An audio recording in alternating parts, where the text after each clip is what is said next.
Hey everyone, well, welcome. My name is Marianne Hunt, and I'm the Director of Lifelong Learning in the Travel-Learn program in the Office of Alumni Engagement at Tufts. In my role, I have this distinct pleasure of working with our faculty across the schools to develop interesting programs virtually like this one, and in person for our Faculty Spotlight series at reunions, and with my colleagues for our domestic and international alumni chapters. However, a large part of my job is to oversee our Travel-Learn program, where we offer educational trips around the world, most often accompanied by a Tufts faculty member. And during its 25th year next year, the program has been built on our alumni community's desire to continue learning and engage directly with the world around them. In offering Ghana as a destination and working with Kella Merlain-Moffatt from the Africana Center at Tufts, we realized that we had this great opportunity now, through her expertise, to build out the learning experience that happens on our trips and to make it more broadly accessible to everyone in the alumni community, not just our dedicated travelers. It is in this spirit that I'm delighted to be here today with her, along with Rumit Mehta, founder and CEO of Immersion Journeys, to present this program to you. In fact, when I was planning this event, I learned that Tufts history with Ghana goes pretty far back. It even predates the inception of the Tufts in Ghana program in 1998, because I heard from one of our alumni, Tom Mela from the class of 1965, that he had gone to Ghana as a Tufts student in 1963 as part of a program called Operation Crossroads. But during this session with Kella, we will talk about her deep connections to Ghana while giving some history of the country, as well as introduce you to her own research on the role and use of language in the Ghanaian education system. Then we'll have a brief introduction by Rumit to our Travel-Learn trip to Ghana with Kella next April. We have left time after for some questions, either about Ghana, Kella's research, or the trip itself. And when we get to that part of the program, please use the Q&A feature to submit your questions. And now I'd like to introduce our speakers. Kella Narki Merlain-Moffatt is the Associate Director of the Africana Center at Tufts. She earned her master's degree in International Educational Development from Teachers College at Columbia University and a bachelor's degree in International Relations and Africana Studies from Tufts. Here, she is responsible for the implementation of leadership development programs that uplift students of African descent and their many intersecting identities. Her multilingual Ghanaian Haitian American upbringing informs her sense of responsibility to community.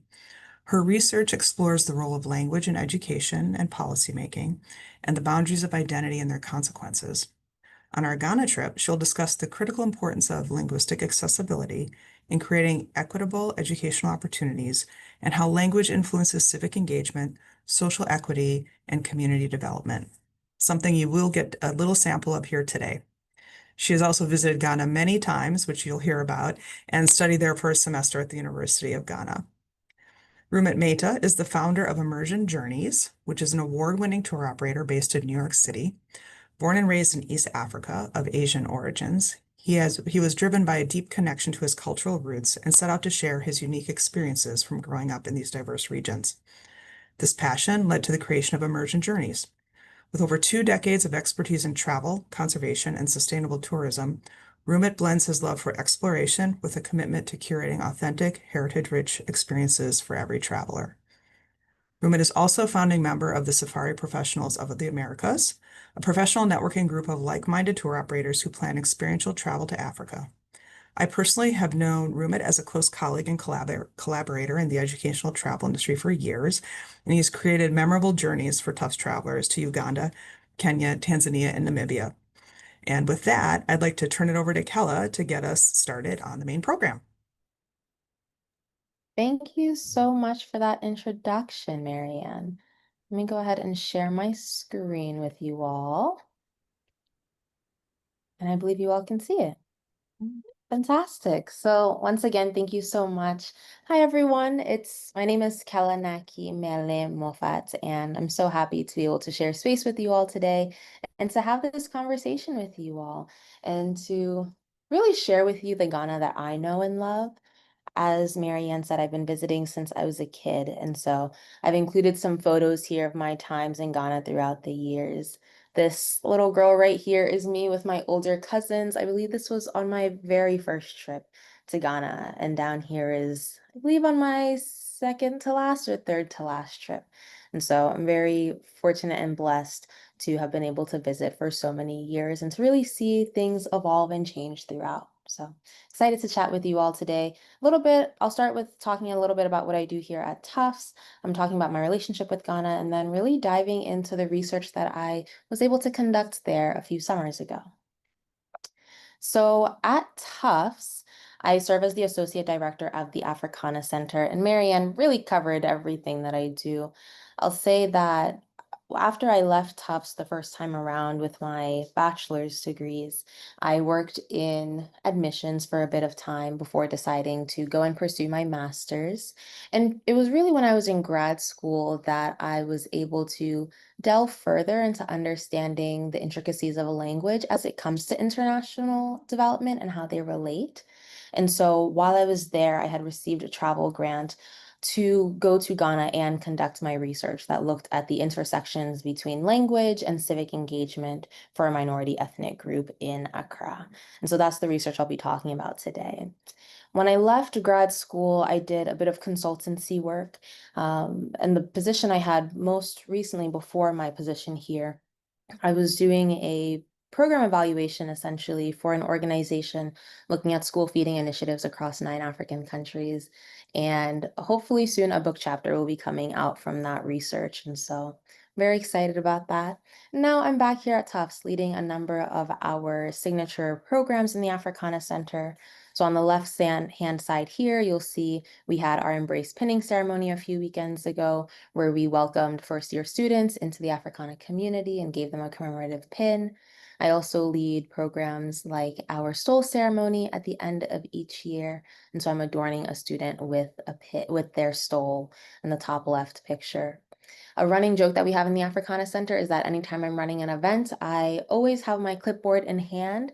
And so I wanted to include this photo because I thought it was just precious that the photographer was able to capture that.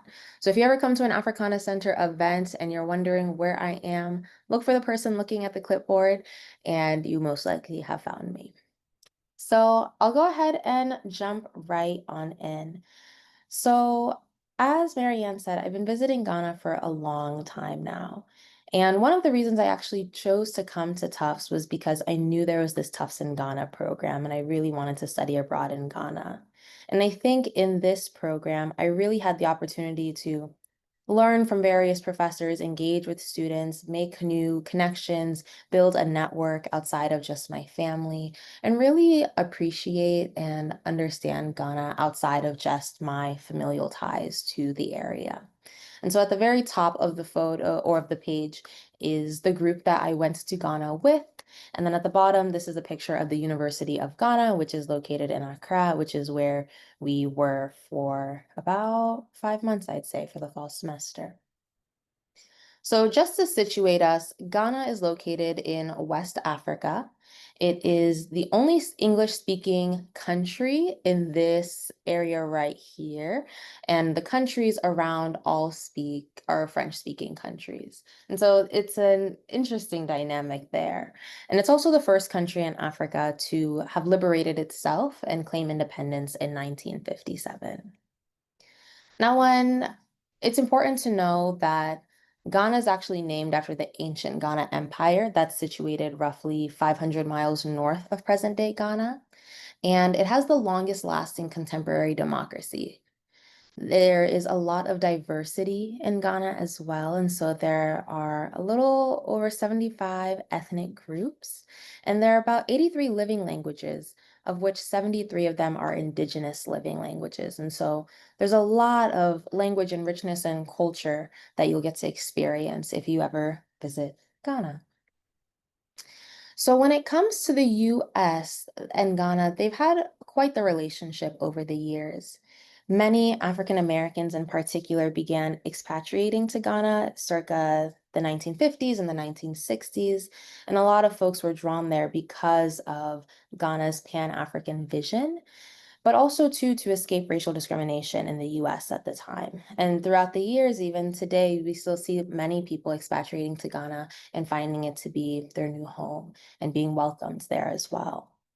And throughout the years, there have been a number of notable figures who have spent significant time in Ghana. So a person who comes to mind initially is Rita Marley, who lives in Ghana. Maya Angelou worked at the University of Ghana at a point in time. Julian Mayfield was really involved in politics and was the editor of the African Review. And then we have, say, Malcolm X, who visited in 1964, and then even W.E.B. Du Bois, who actually became a Ghanaian citizen and moved to Ghana when he was 93 years old, worked on the Encyclopedia Africana, and he's actually buried in the house that he lived in. And you can visit that today in Ghana, and we'll actually visit on our trip there. So that's super exciting. But I chose to share this photo of the Soul to Soul concert because I find that a lot of people don't know that it even happened in the first place.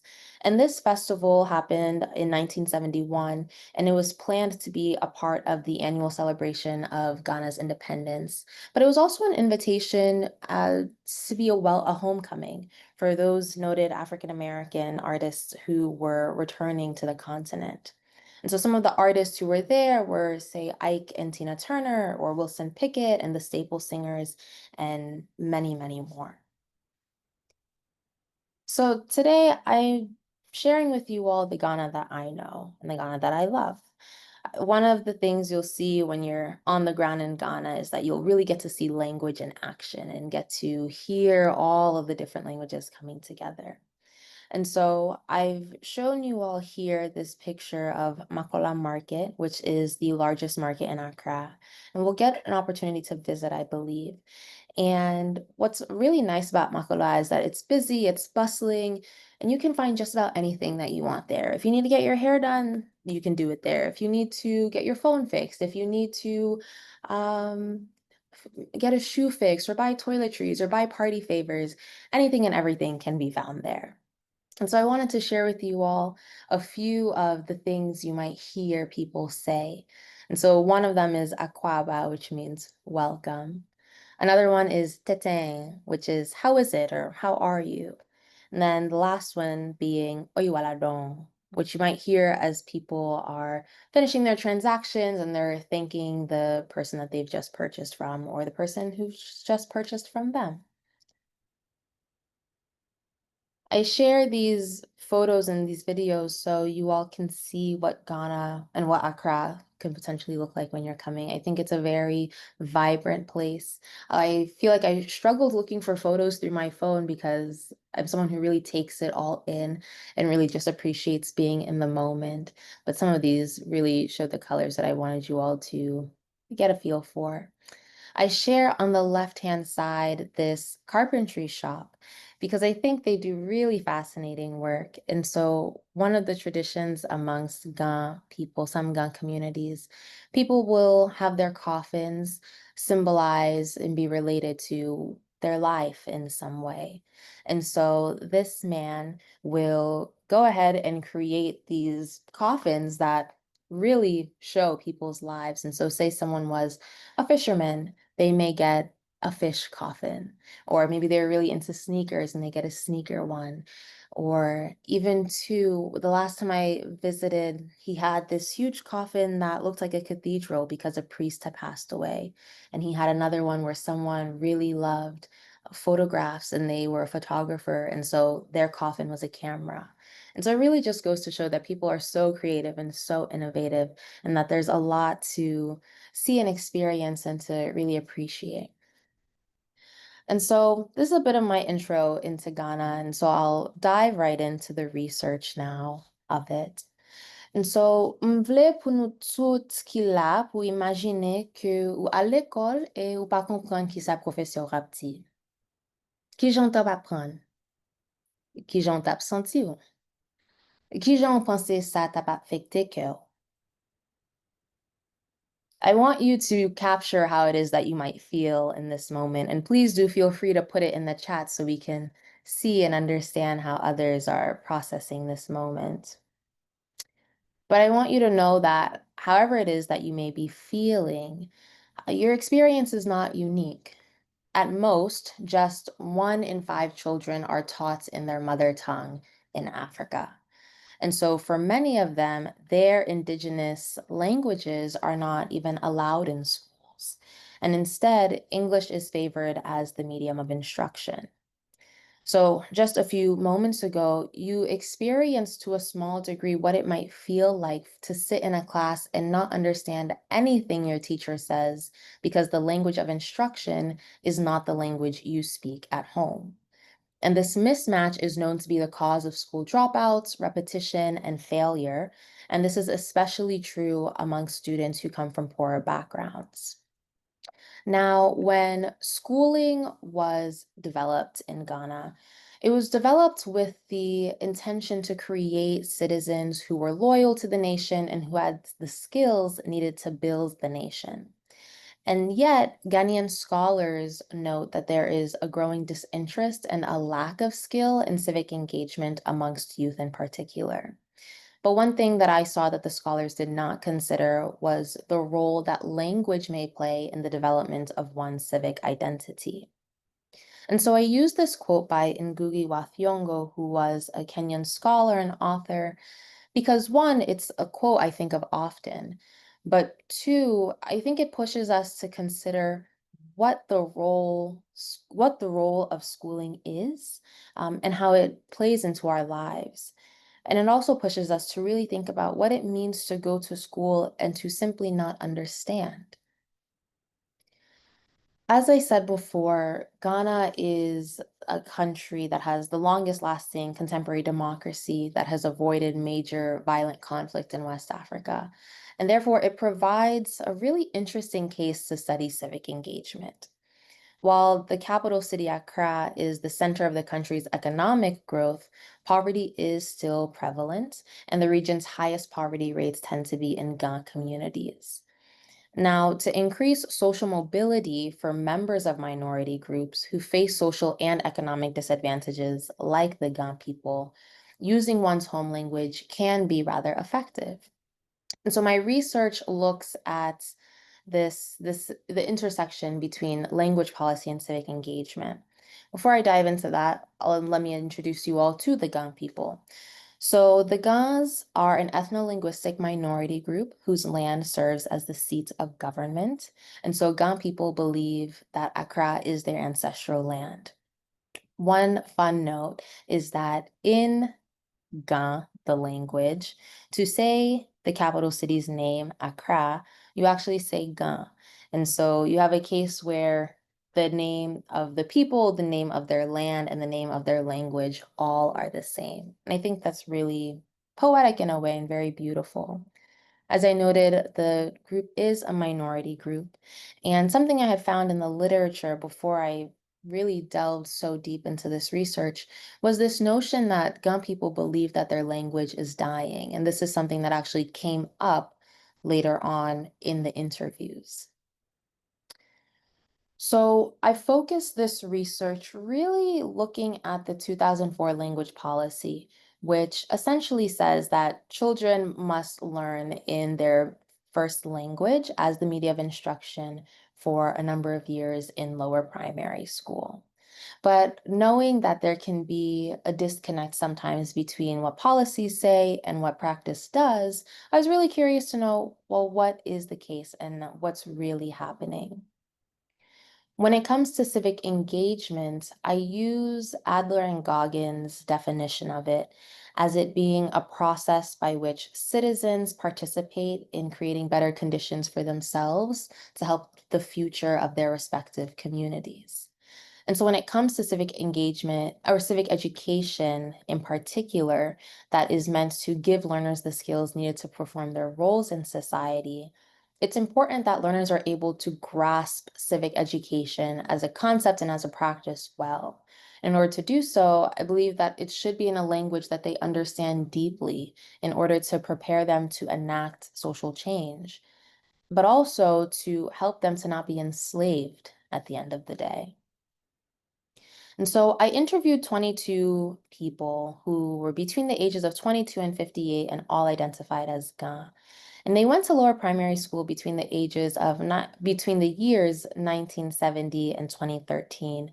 And I have such a wide range because I wanted to understand how is it that the older generation also experienced schooling since they had similar education policies when they were in school at that time?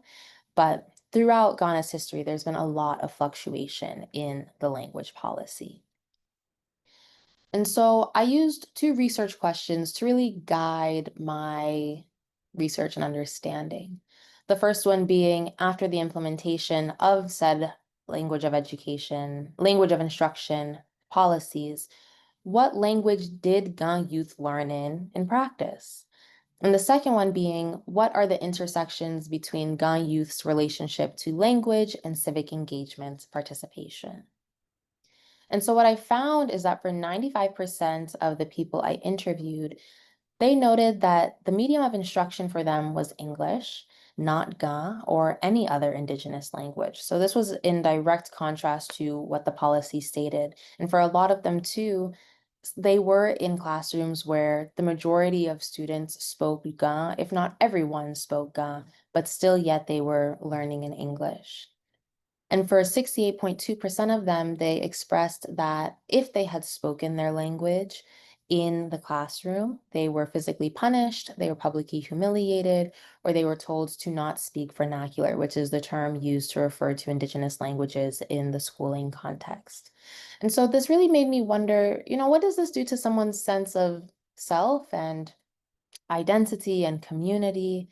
And also to what does this do to the relationship someone has with the language. And so I had asked participants to talk to me about the vitality of the gun language and what they thought about it. And the participants noted that they felt that gun as a language was fading away, that it was dying, and that the status of the language was rather dicey. And so you might be wondering, why is that the case? And they attributed it to a few things, and I've highlighted three here. One of the things I found in the data when looking at census data is that Ghana people have the second lowest population growth rate within the last decade. And so, because of Accra's cosmopolitan nature, where there are so many people from different places coming to Accra, whether it be for opportunity to work, to live, to experience, there are so many languages that you can hear on a daily basis. And because Ghana people are a minority group that are also not growing super fast, people feel that the language is dying. Another thing that folks spoke about was this idea of asymmetric bilingualism and free riding. And this is a really interesting concept that I will just touch the surface of. But essentially, what this is you have person A and person B. Person A learns the language of person B, but person B never learns the language of person A. So everyone is able to interact and get along and conduct business because A knows B's language and B knows their language as well. But B never takes the time to learn A's. And so that can be a source of tension. It can build animosity over time, unfortunately. And so Gan people felt that they have been learning other people's languages. They're very welcoming, they're very inviting, but they don't receive the same treatment and people don't learn Ga in the same ways. And you'll see many people who say that Ga is a very difficult language. And so that adds to that type of rhetoric and tension. But one thing that I thought was really interesting amongst participants is that the majority of them found that it is their responsibility to pass on the Ga language. And so for some, this looks like speaking Ga to their kids. For others, this looks like really ensuring that when they interact with people in Accra, they interact in Ga. And so someone explained how when they see people on the street selling different items, in their interactions, if that person starts by speaking Tree to them, which is one of the lingua franca in Ghana, which is in sort of a bridge language that's used between multiple groups to communicate, they find it actually to be very disrespectful and inappropriate. And so they will respond to the vendor in Ga only and facilitate their transactions in Ga because they believe that since they are on Ga land, they should be speaking in Ga. And so I realized that for the participants, this responsibility to pass on the language really is a matter of civic engagement. It's how they go about creating a better condition to preserve themselves, their language, culture, identity, and ultimately the future of their community. I had asked one of the participants whether or not he wished he had the opportunity to have learned, say, math or science in Ghana. And he said, yes, this was his response, that he'd like to be able to learn the basic subjects, and that if we can understand things in our native languages, that's a lot better. And he would have definitely subscribed to that. And I love this quote because it demonstrates that people do wish they had the opportunity to learn.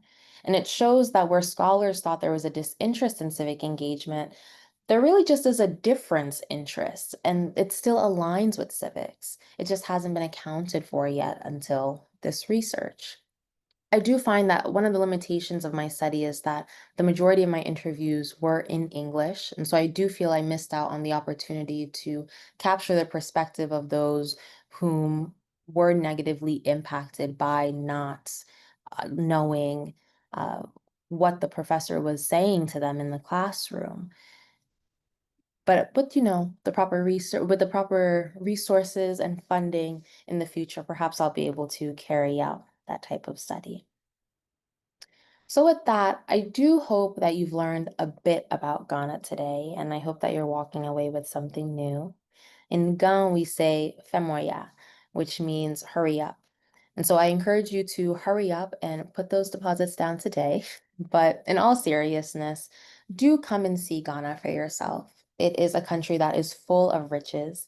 And in the meantime, I'm happy to chat further and to hop on calls, hop on and do meetings to talk more about this research, but also just to talk more broadly about Ghana as well. So thank you.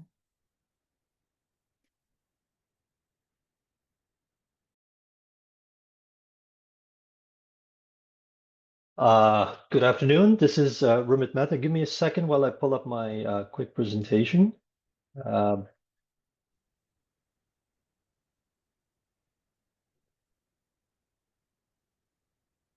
can everybody see this? Yes. Yeah, but you might want to go Yes, into, great, yep, great. great. Well, good afternoon. I can't see who's on this call other than myself and a few of the Tufts people. Immersion Journeys is the tour operator that's going to be running this trip that Kella helped design. The trip is next April, so we've already had a few people sign up for the trip, and it's turning out to be very exciting considering that Kella is so familiar with Ghana. I wanted to sort of put a summary of what the itinerary looks like. It's a short-ish itinerary because Ghana is a very easy country to get to. An overnight flight, literally from New York, will get you there. We'll be visiting some of the highlights of the country. I can't seem to get this map going for some reason. Just a second. There we go. The top highlights of the country traditionally have been in the southern part of Ghana. That's where the majority of the population lives. But there's an option to go up to the northern part of Ghana as well, which is vastly different in terms of their culture and their religion. And you can visit one of the flagship national parks in Ghana as well, should you wish to extend your journey a little bit.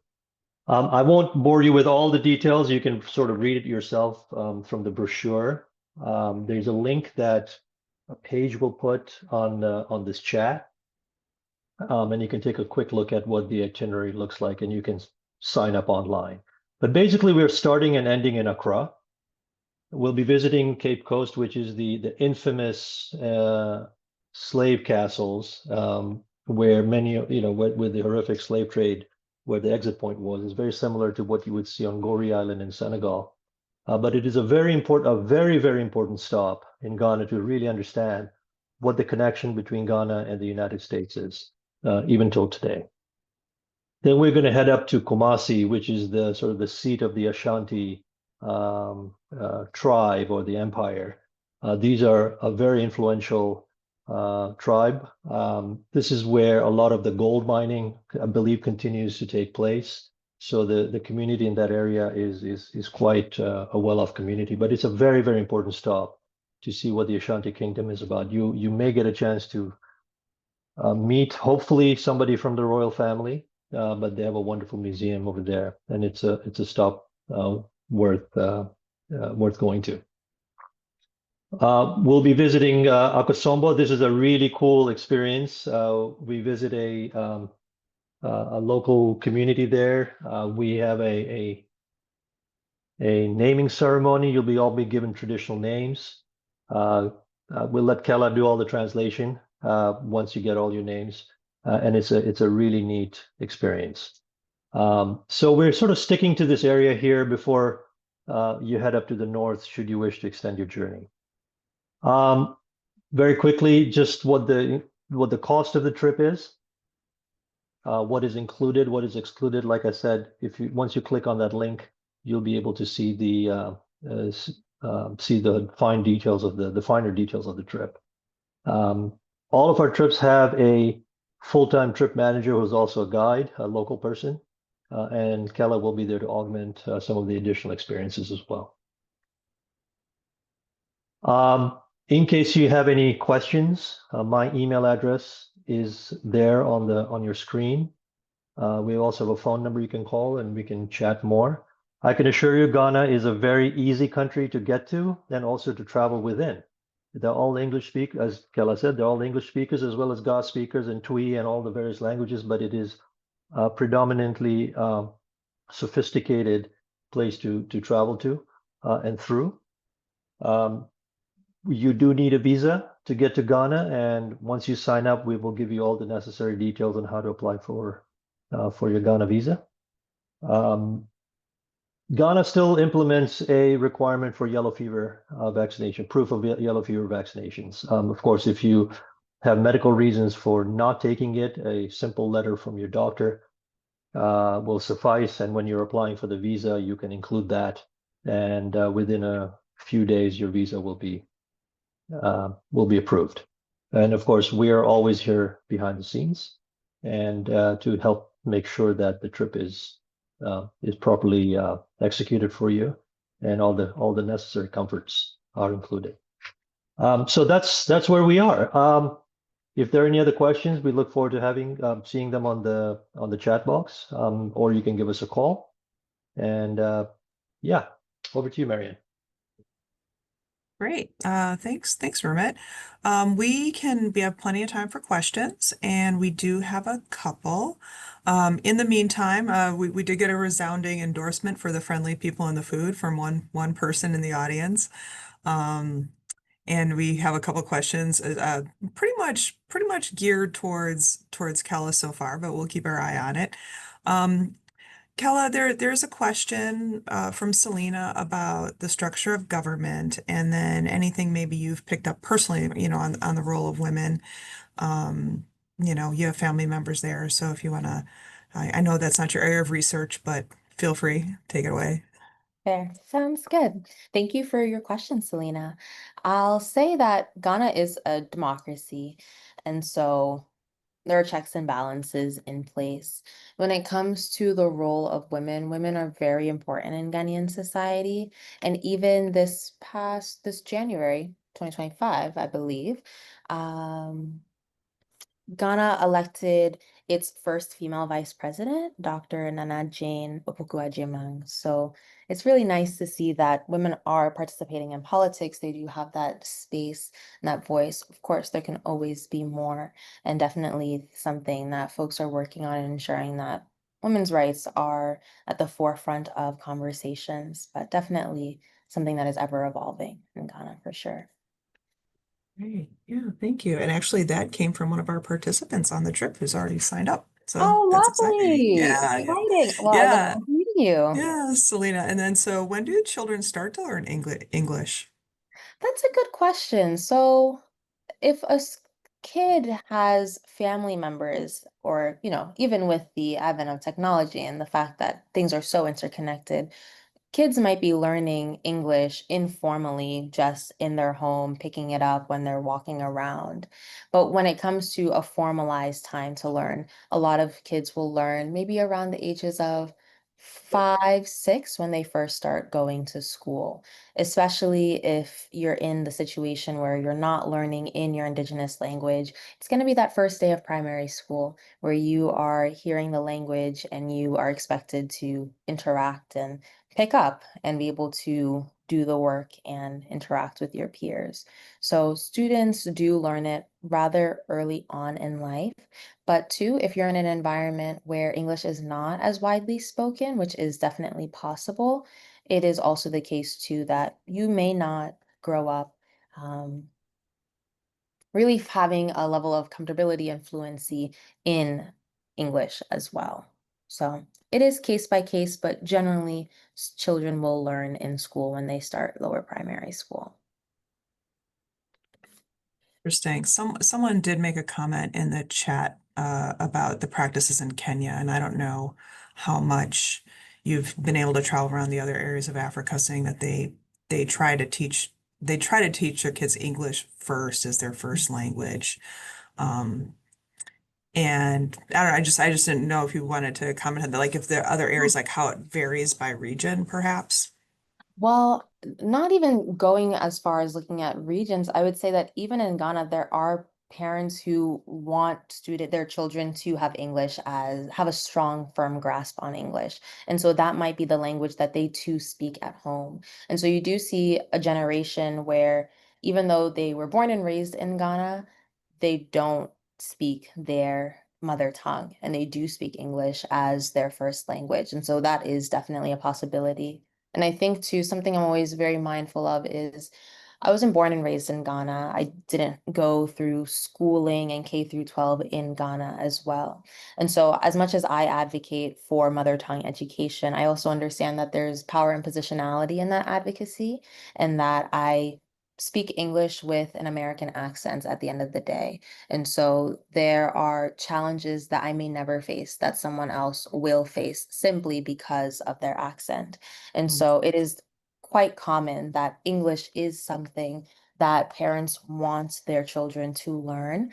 And this Mm. is why I focus my research looking at essentially the aftermath and looking at people who are in their 20s and 30s and understanding, how did this really impact you and what would you have done differently and what would you do differently for your kids?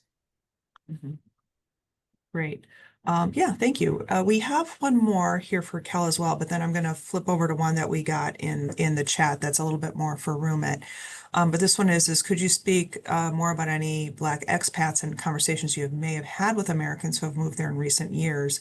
How's their experience been? Are they happy they moved, etc.? Yeah, that's a fantastic question. And I'll say that for the people that I've spoken to, for Black expats that I've spoken to are in Ghana, a lot of them are very happy with their decision to move. I think people move for different reasons, whether they wanted to escape something here, whether they wanted to pursue a new opportunity there, whatever the case may be. I think one thing that is very nice about Ghana is that people are very welcoming, people are very open.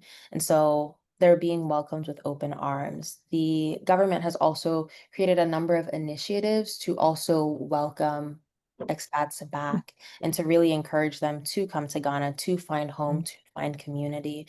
And so it is something that even if you go on YouTube and look to see for a Black expats experiences in Ghana, people talk honestly about the challenges and the opportunities and what they love and what they don't like. But I think overall, the resounding sentiment is that people do genuinely enjoy it.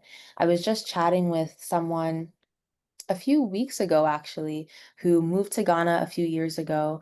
And she was talking about how much she loves it and, she's happy that she made that decision.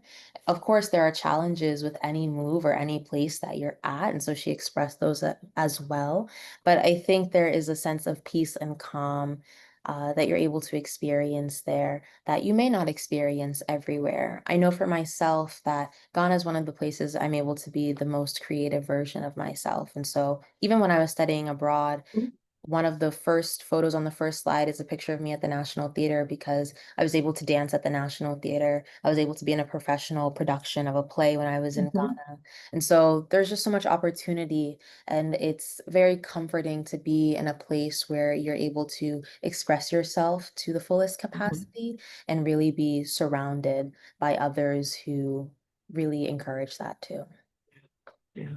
It just reminds me of a couple places I've been in the world where I immediately felt somewhat at home, even though it wasn't home, which is always a great experience. We do have one a little bit more for Rumit and myself because it is an opportunity for us to talk a little bit about how the travel program works.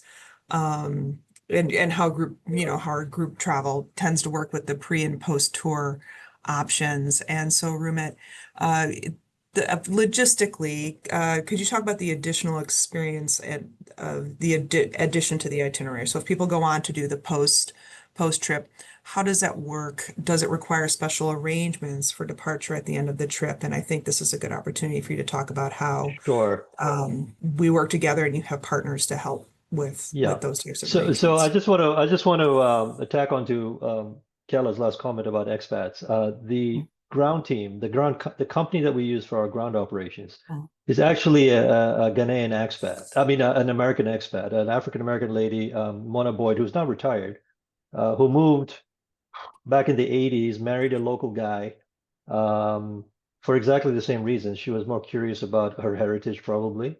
And she grew up in Arkansas, moved to Boston, and then now she has a thriving, very successful ground handling company, one of the biggest in Ghana, and one of the largest Avis car rental franchises in Ghana. In fact, they supply all the vehicles to the American embassy whenever delegations are in town. She handled Obama's trip and Bush trip, and so I just wanted to bring that up.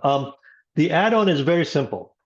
It's 3 nights up in the north in Mole National Park at Zaina Lodge. This is in the northern part of the country, as I said earlier. Different in religion. There's more Islam over there. One of the oldest mosques in West Africa is actually based just outside the park. This is their flagship national park. And we always say it's a wonderful place to end a trip. The main trip ends, you spend an overnight in Accra after the farewell dinner, you spend an overnight, and the next day, the flights to the airport near the park and back to Accra are all included. Your accommodations are included. You have 1 safari a day. Your meals are included. You have a cultural visit to a local village that the safari lodge supports. They have a lot of conservation and community programs over there, so you have an opportunity to walk through the village. You can go visit the mosque. It's in this old Sudanese architecture style, and some of the lodge features were actually taken from there. So some of the motifs in the lodge are based around that sort of architecture theme. So it's a very easy sort of add-on. When you sign up for the trip, for the main trip, you have an option to check off a box that says you're interested in the add-on as well, and we'll arrange everything for you. We will suggest how to book your international flights. While we don't do international flight bookings from the US, we have a third-party person that can assist you. It's very, very easy to get to Accra. It's the main airport. Delta Airlines flies there every day, overnight, and other European carriers too.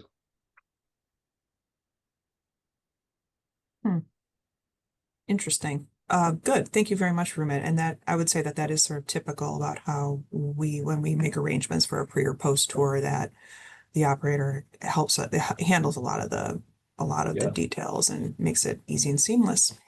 Yeah, and by the way, in case for those with crunch for time, cannot do it as a post trip, you want to do it at the beginning of the trip, we'll be happy to do that. Yeah. Okay, great. We do have one person in the audience who is a Tufts alum and GA. And so don't worry, I've taken down your name and we'll share with Kella because I'm sure you guys will have much to talk about and appreciate that. There was one that's like I think it's like a question and I'm not sure because I'm not totally familiar with this, but someone is asking about people having the same names. Do you know more about this, Kella?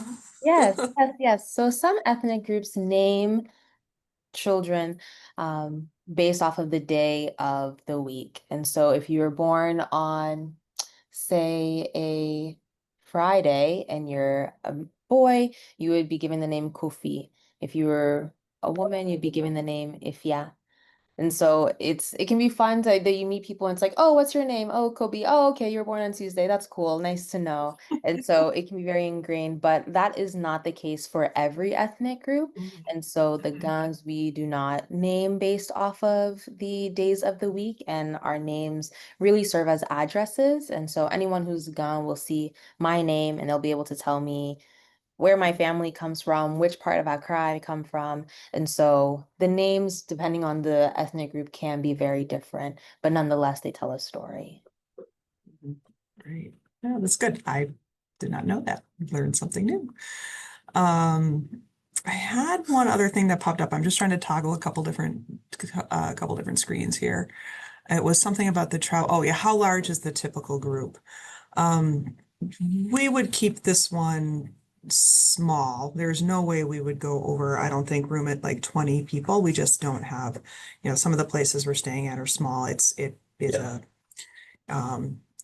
better for the group dynamic. I think some groups may push up to more, but if for some reason we received tons and tons of interest enough to form a second trip, maybe we would just talk about doing it next year and go again and provide people with another opportunity. So other questions from the audience at all? Selena, I think that I see one of your questions, which I'm going to discuss with Rumit to see if we can make that happen.